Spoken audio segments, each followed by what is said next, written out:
साथ संगत जी, प्यार से कहना धन निरंकार जी।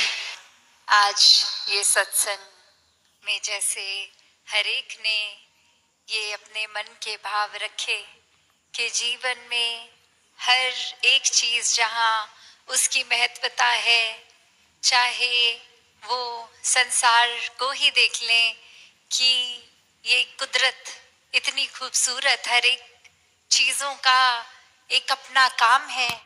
जैसे ये पेड़ पौधे, ये ऑक्सीजन से जुड़ी बात, और कैसे संसार की हर एक चीज अपने एक पर्पस को सॉल्व कर रही है।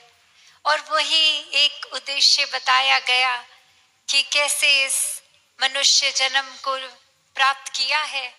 तो वाकई में ये पर्पस क्या है, ये किस कारण से ये जन्म मिला।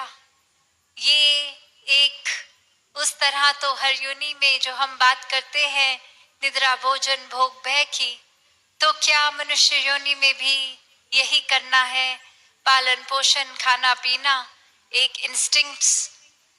यहाँ ये क्यों कहा गया है कि मनुष्य योनि ही उत्तम है? तो बात हर संत ने युगों युगों से जो समझाई कि ये महत्वता इसीलिए कि इसी समय जीते जी एक ह्यूमन बॉडी में जो जन्म मिला है, ये मनुष्य जीवन में ही ये आत्मा और परमात्मा का मेल संभव है। और ये समय अपनी एक रफ्तार से चल रहा है, किसी को ये पता नहीं कि सांसों ने कब बंद होना है। तो जीते जी चाहे जो भी आयु में है, इस परमात्मा को प्राप्त किया जा सकता है, इसको देखा जा सकता है, पल पल में इसके एहसास में रहा जाता है। फिर एक भक्ति हर पल में सहज ही बन जाती है। वो एक लाइफस्टाइल की भी अगर बात करें, कुछ भी कार्य है, ये भक्ति साथ साथ ही हो रही है।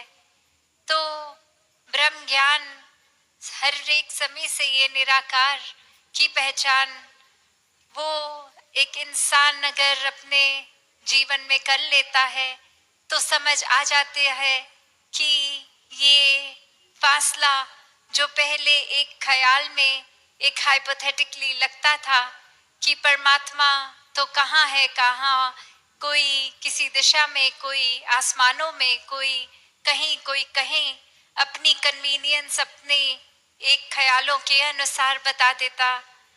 तो ये ब्रह्म ज्ञान भ्रमों को तोड़ के एक सच्चाई से कि ये निराकार जो हमेशा से सत्य था, सत्य है, सत्य रहेगा, इसमें कोई फेर बदल नहीं है, ये बढ़ता घटता नहीं, ये जलता बुझता नहीं।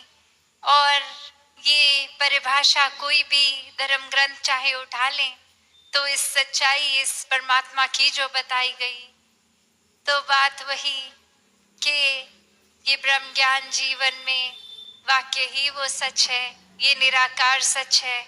और ये निराकार के साथ जुड़कर ये जीते जी जीवन मुक्ति की बात है। फिर उस समय का इंतजार नहीं कि मौत कब आएगी और ये आंखें बंद होने के बाद वो ट्रांजिशन कि इस दुनिया और उस दुनिया में जाकर कुछ वो फिर फर्क आएगा। ये इस समय भी मुक्ति है, इसके बाद भी मुक्ति है। तो ब्रह्म ज्ञान सिर्फ लेकर ही नहीं, एक ब्रह्म ज्ञान पे चलने की विशेषता है। संतों ने ऐसे ही अपने जीवन को जिया है हमेशा से, चाहे कोई भी युग हो, कोई भी परिस्थिति हो। संतों ने यही सिखाया कि जीवन तो कभी भी आसान नहीं रहा। कोई भी दुनिया में इंसान से पूछ लें तो कोई ना कोई प्रॉब्लम, कोई कष्ट किसी भी तरह का, किसी के चाहे तन का रोग होगा, किसी की आर्थिक अवस्था का होगा, किसी को एक दिमागी कोई बेचैनी होगी, किसी का मन भारी होगा, कुछ ना कुछ तो ये हर एक के साथ ये संसार में है। तो कोई चीज हर कोई गिनवा देगा। तो संतों ने यही सिखाया कि परिस्थितियों से भागना नहीं है, एक एस्केपिस्ट नहीं बनना। संत हमेशा इसी संसार में रहते हैं, उन्हीं परिस्थितियों को फेस भी करते हैं, पर फिर भी एक सुकून में रहते हैं, आनंद में रहते हैं। संतों के लिए कुछ एक चीज बदलती नहीं है। जो कष्ट एक अगर उस इंसान में भी है जो अभिमानी है, वो ही हो सकता है शारीरिक पीड़ा किसी संत के भी शरीर में हो। पर फर्क यही आता है कि ये ज्ञानी और अज्ञानी में, कि कैसे अज्ञानी तो फिर परमात्मा को ही कोसता है कि ये कष्ट क्यों हमारे हिस्से आ रहा है, ये ठीक नहीं हो रहा। और वही ज्ञानी शुक्राने भाव में रहते हैं कि शुक्र है अभी ये कष्ट इतना नहीं है, ये कोई पीड़ा इतनी नहीं है। और शुक्र है परमात्मा का कि अगर आपने ये सही समझा तो ही दिया। ये कष्ट पता नहीं कैसे, पर बहुत जरूरी होगा हमें एक्सपीरियंस करना, इसको गो थ्रू करना। तो एक कभी भी मन में कंप्लेन्स या कोसने वाला स्वभाव तो संतों का रहा नहीं। संतों ने यही समझाया है कि ये शरीर हमारी असली पहचान तो है नहीं। कोई शारीरिक दुख सुख है तो जब तक जीवन है तभी रहेगा। एक कभी भी भक्तों की अरदास ये नहीं रही कि सांसारिक सुख मिले। भक्तों ने हमेशा आध्यात्मिक बात करी है, अध्यात्म की, आत्मा की, कि ये आत्मा का जिस तरह इस ब्रह्म ज्ञान से हमारा कल्याण हो गया, सभी का वैसा हो, सभी ठंडक प्राप्त करें। तो ये पहचान संतों ने यही बताई कि शरीर ही सच नहीं है हमारा। ये आत्मा ने तो अनेकों बार अलग अलग योनियों में, कभी जानवर बन के, कभी किसी और तरह एक शरीर को बदला है। ठीक उसी तरह जैसे हम हर दिन वस्त्र बदल लेते हैं, तो एक वही बात कि ये आत्मा इस परमात्मा की अंश है। तो कैसे एक ये पहचान अपने असली रूप की हो, तो वही एक आसान तरीका कि जब इस परमात्मा को जान लेंगे तो अपनी पहचान खुद ब खुद हो जाती है कि ये परमात्मा है और इसी से हम आए हैं, इसी में रह रहे हैं और इसी में वापस एक में खोना है। फिर कोई भेदभाव औरों के साथ भी नहीं।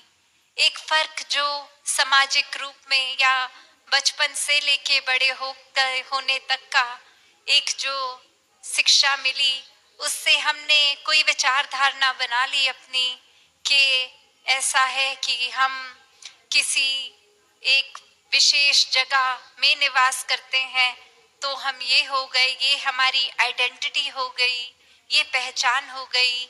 हमारी चमड़ी का रंग ऐसा है तो ये है हमारी पहचान, हमारी बोली भाषा ऐसी है तो ये हो गई। तो ये तो एक संसारिक बात है। भक्तों ने कभी भी खुद को ऐसी छोटी बातों में इतना नैरो माइंडेड होके उलझाया नहीं है। ये बहुत ही क्लियर होके, स्पष्ट होके भक्तों ने समझा है कि ये ऊपरी ये सब चीजें हैं, चाहे एक वस्त्र हो, चमड़ी का रंग हो, पर अंदर से ये आत्मा तो परमात्मा का ही अंश है और सभी में है। तो कोई जाति पाति का फर्क नहीं किया गया, वो एक समान हर एक को पूजनीय माना गया।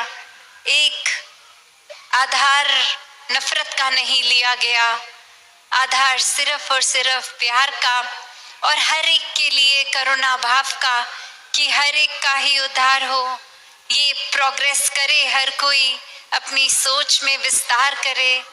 भक्तों ने तो हर समय ऐसी ही शिक्षा दी है कि कैसे एक जीवन में वाकई ही अपनी असली पहचान की जाए। और वो पहचान करने का अगर हम क्या फायदा सोचें तो यही है कि भ्रमों से मुक्ति हो जाती है। एक फिर भाव मन के ऐसे ही रहते हैं कि जीते जी भी हम छोटी सोच में नहीं फंसते। एक बहुत ही सहज होता है फिर जीवन। एक कहीं पे भी हमारी दिलचस्पी फिर ऐसी नहीं होती कि किसी की बुराई सी सुनते रहें। कहीं आग लगी है, चिंगारी है, तो उसको और बढ़ावा देके आग बनाएं। एक पानी से वो आग बुझाने का ही प्रयत्न रहेगा। एक किसी भी तरह के माहौल में हो, वो माहौल को और शुद्ध कैसे किया जा सकता है, उसी में फिर एक कंट्रीब्यूशन रहेगी। तो ऐसे ही पॉजिटिविटी की खान संत होते हैं।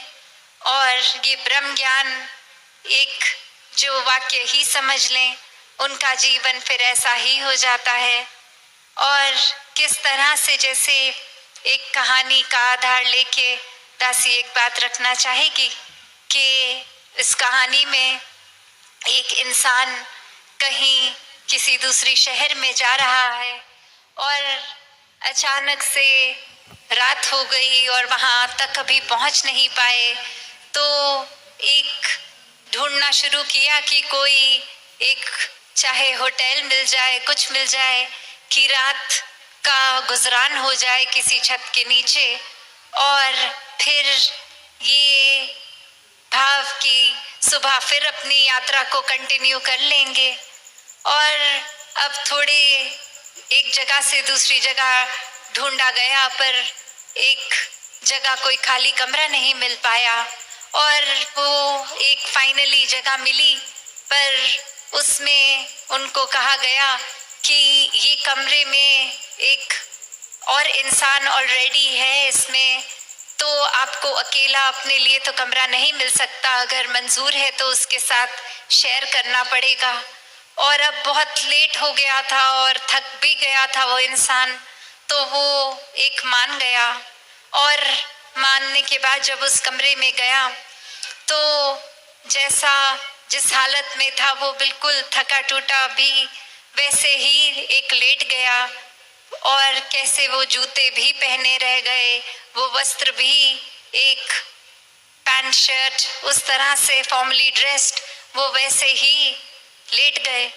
और अब उसके साथ जो इंसान, वो उसकी नींद खुलती है तो वो उनको कहते हैं कि आप अब सुबह के वही कपड़ों में होंगे तो आप आरामदायक कोई कपड़ा पहन लें।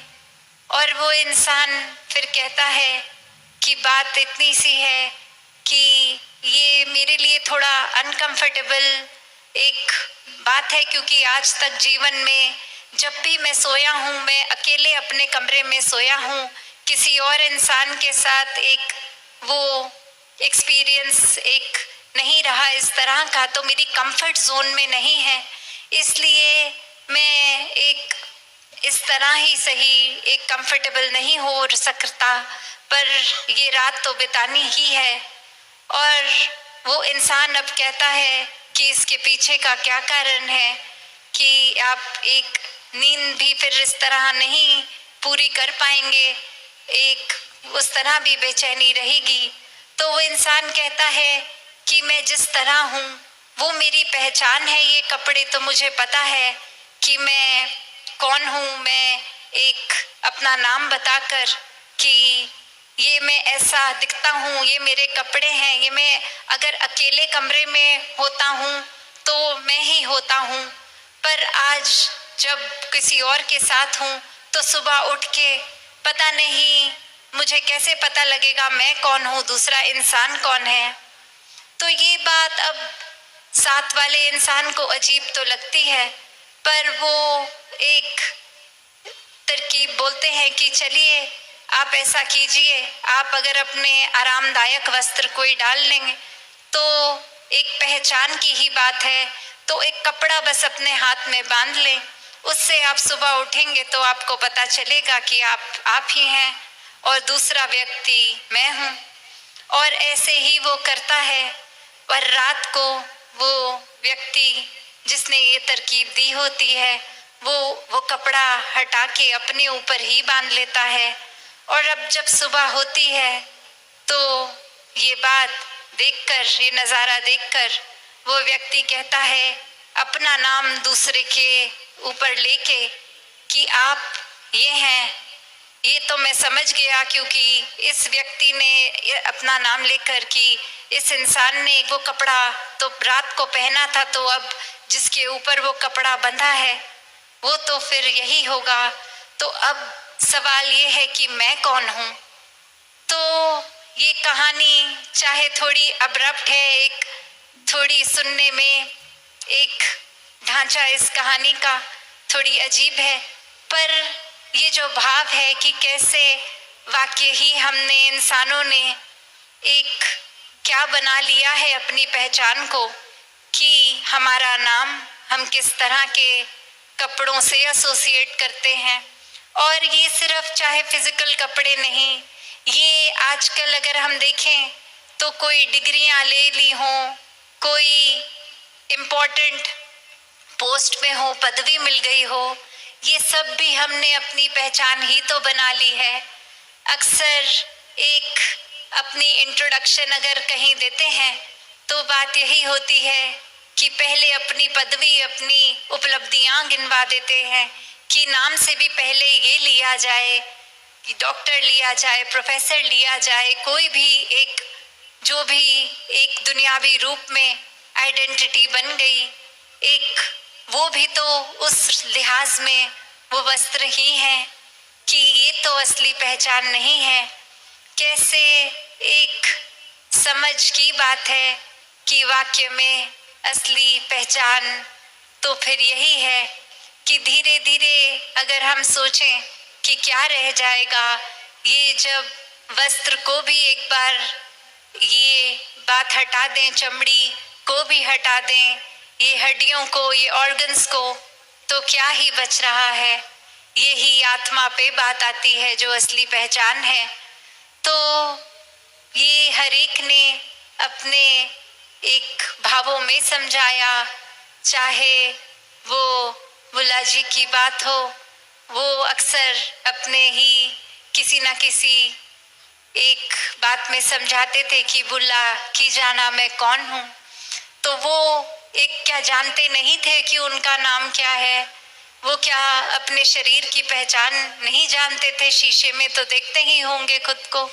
तो फिर ये क्या बात आ गई कि उनको कहना पड़ा कि कौन है, ये असली आइडेंटिटी की बात हो रही थी। मन तू ज्योत स्वरूप है, अपना मूल पहचान वाली बात कि वाक्य में क्या है, और ये जीवन में ये सामाजिक रूप हो या कोई भी भ्रम के कारण जो ये रूह के ऊपर ये पर्दे पड़ते जा रहे हैं, ये भ्रमों में, उलझनों में इंसान फंसता जा रहा है, तो उससे हट के वापस अपने असली रूप को ही अपनाना है। ये परमात्मा का अंश है तो परमात्मा जैसा बनना है। एक वही भाव कि कैसे हमने अपने अगर एक डेफिनेशन में जाएं तो कैसे ये परमात्मा हर चीज में है जो ये माया रूप है, और फिर भी ये माया से ऊपर है। तो अगर हम बात करते हैं ये एलिमेंट्स की भी, ये चाहे आग हो, पानी हो, कुछ भी हो, तो एक बात वही होती है कि हर एक चीज में होकर भी इससे न्यारा ये जो 9 द्वारों की भी बात होती है। तो कैसे अपने जीवन में हर कोई ये परमात्मा को प्राथमिकता अगर दे, एक परमात्मा को जान ले, तो एक छोटे मोटे मनमुटावों से लेकर एक बड़ी बड़ी भ्रमों से भी आज़ादी मिल जाती है। एक आत्मा का कल्याण हो जाता है। ये जीवन फिर रूहानी गुणों से भर जाता है। एक जीवन में इंसानियत ही सिर्फ झलकती है। एक भेदभाव, बायसनेस खत्म करके अपनत्व का भाव आता है हर किसी में। फिर ये स्वयं के ही दर्शन लगते हैं कि हर कोई अगर हर एक में ही मैं हूं तो चोट किसको पहुंचानी, नफरत किससे करनी। तो भाव हर एक के यही, और मन में फिर यही बात कि ये असली रूप ही पूजनीय है, हर एक का ये परमात्मा ही पूजनीय है। तो दिलों को कैसे साफ रखना है वो भी एक बहुत ही आसान तरीका, क्योंकि संसार में पल पल में कुछ ना कुछ हो रहा है और कोई ना कोई एक्सपीरियंस भी हमारे साथ हो रहा है। तो अगर मन में कोई मैल जम भी रही है तो तुरंत उसको साफ करने का तरीका ये सेवा, सुमिरन और सत्संग ही है कि उसी समय इस निराकार को मन में वापस बसा लें। जितना ये परमात्मा मन में बसेगा उतनी ही किसी भी तरह की धुंध, मिट्टी सब साफ हो जाएगी, ये क्लैरिटी रहेगी। एक खुद को ही ये सेल्फ रियलाइजेशन वाली बात, एक खुद ही अपनी सोच में हम अगर एक कदम नेगेटिविटी की ओर ले गए एक सहज में, तो वो वापस उसी टाइम एक सही मार्ग पे वापस आ जाते हैं, ये पॉजिटिव हो जाते हैं। तो ये जिन्होंने भी संतमति अपनाई, जिन्होंने भी संतों का संग किया, हर समय निराकार का आसरा लिया, उन्होंने वाकई ही अपने जीवन को सफल किया। तो दासी क्या अब घड़ी की ओर नजर, तो दासी और समय ना लेके इन्हीं शब्दों से आपसे आज्ञा लेगी। साथ संगत जी, धन अंकार जी।